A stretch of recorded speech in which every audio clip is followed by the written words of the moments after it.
Guys, thank you again all for coming out. We so appreciate you. We're going to miss having this crowd. It's fun having the energy here with us.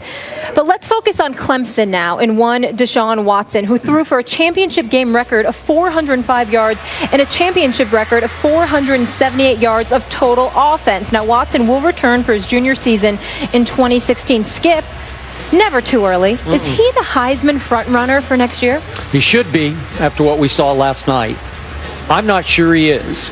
I happened to watch this little game called the Rose Bowl, Stanford versus Iowa. And when it was over, there was media hysteria.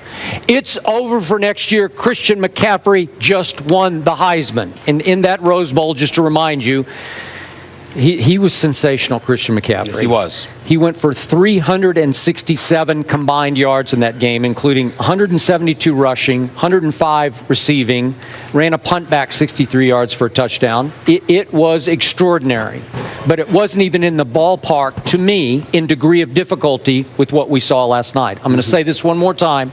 Greatest performance I have ever witnessed by a player whose team lost the game. In any sport that I've ever covered, ever watched, Deshaun was last night the greatest performance in defeat.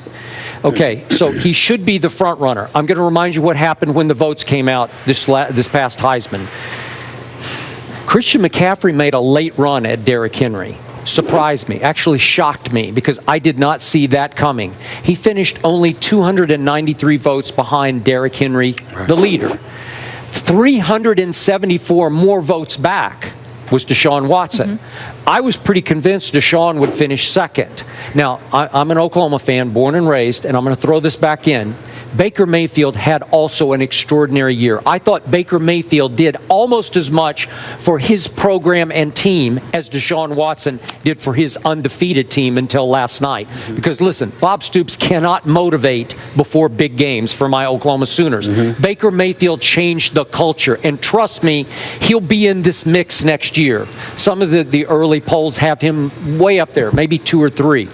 So to me, as much respect as I have for what Christian McCaffrey has done and will do, to me, the absolute front runner, the clear-cut front runner right now is Deshaun Watson, because he faced one of the best defenses we've ever seen. David Pollack said best front 7 he's ever seen with 4 first-round picks.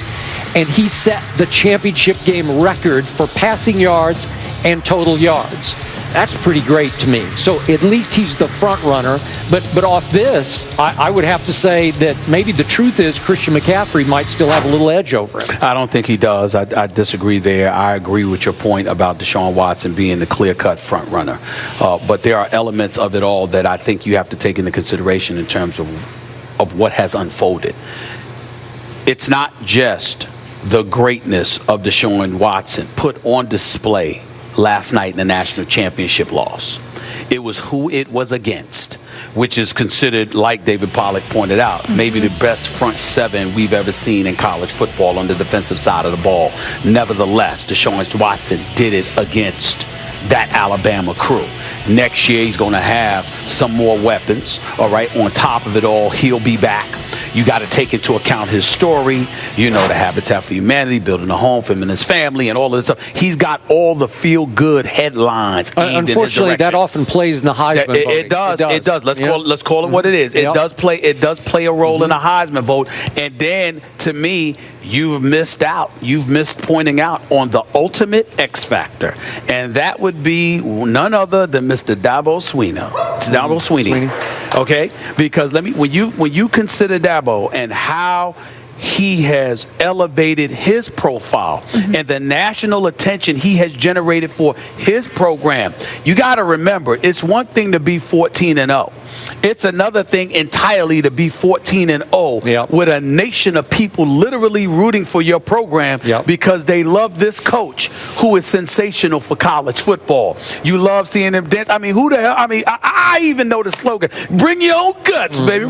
Bring your own guts. You know what? BYOG. I mean, who's thinking about that? That's Dabo Swinney. He comes up with stuff like that, okay? So he brought national attention to the program before we really started paying attention to the potential greatness of Deshaun Watson. Okay. So when you consider all of those things in the fray, combined with the fact that they may very well be a favorite to win the national title. If they run the table again during the regular season next season and Deshaun Watson imitates his performance from this year, that combined with Dabo Swinney and the attention that he'll bring not just to his program but to his players, I think all of those things will bode well. Now, McCaffrey obviously can perform. He's a big-time talent. I got nothing but love for him. Being at Stanford, one of the higher-level institutions in all of America, and all of that other stuff, that'll play in his favor. It will hugely. Without question. I get that. But Deshaun Watson, mild-mannered, soft-spoken, big-time producer with the lasting memory. I'm sorry, no matter what I saw from the Rose Bowl, my lasting memory was the national championship game that took place last night, not the Rose Bowl that took place 11 days ago. So I look at it from that perspective.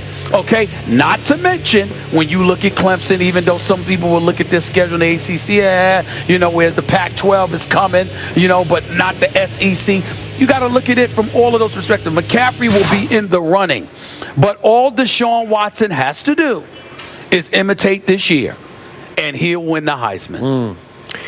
A lot of these voters are arch-conservative, old-school viewing guys. And Christian McCaffrey is a throwback kind of player to the way it used to be, the all-purpose back. You know, maybe he won't be a great pro football player, but he's going to be a great college player. And because he's a Stanford guy, as you suggest, I think there'll be a groundswell, sort of an underpinning of support for him.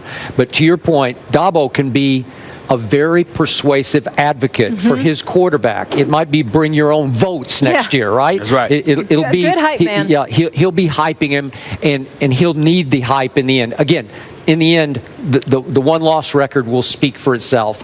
I think Clemson, from what I know of their returning starters, should have a little better team than Stanford, but that could be close. So there's the only potential hiccup to me for Deshaun Watson. Dabo Swinney strikes me as a person that doesn't make the same mistakes twice. The way the defense collapsed in terms of their breakdowns, I believe he will fix that for next season. I sure hope so. If he does that, with what Deshaun Watson could do, we could find Clemson blowing out a lot of people. In the event that happens, he's not going to be in a position where he'll be able to accumulate those numbers per se, because they're like running away with it. Sort of similar to why the MVP race was so close last year in basketball with James Harden and Steph Curry. About 20 plus times Steph Curry basically did nothing in the fourth quarter because he didn't need to, because Golden State were blowing people out of the water. Whereas Houston had some big-time matchups where James Harden had to come to the rescue. So you looked at those numbers from that perspective and said, well, he should get it, whereas others said Steph Curry could get it. Deshaun Watson could find himself next year where Clemson's blowing some people out, and he doesn't have to do but so much. And because of that, those lack of numbers could ultimately work against him for the Heisman. But I don't think so. Last quick point. My only cause for concern for Deshaun, they were running over the last 4 games, including last night, around 20 plays a game that were called quarterback runs. He took a beating last night from a fierce defense.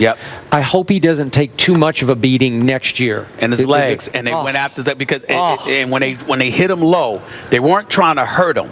But it was the only way you could stop him, because if you lunged to his upper body, he could shake it off. So they had to go at his legs, and you could see him rubbing his leg on the sideline quite a few times. He's got to be careful about that. He's listed at 6'2", 210. So remember, Vince Young was 6'5", 235 or 40. He's not as big as Vince. He's not. He's not as big as Vince. But today, the day after the national championship game where he just put on a show, he is the front runner for the Heisman with Christian McCaffrey nipping at his heels. That's what we think. And I just want to recap what David Pollack said, greatest player on the planet, and what you said earlier, Skip, greatest performance you have ever seen in a defeat.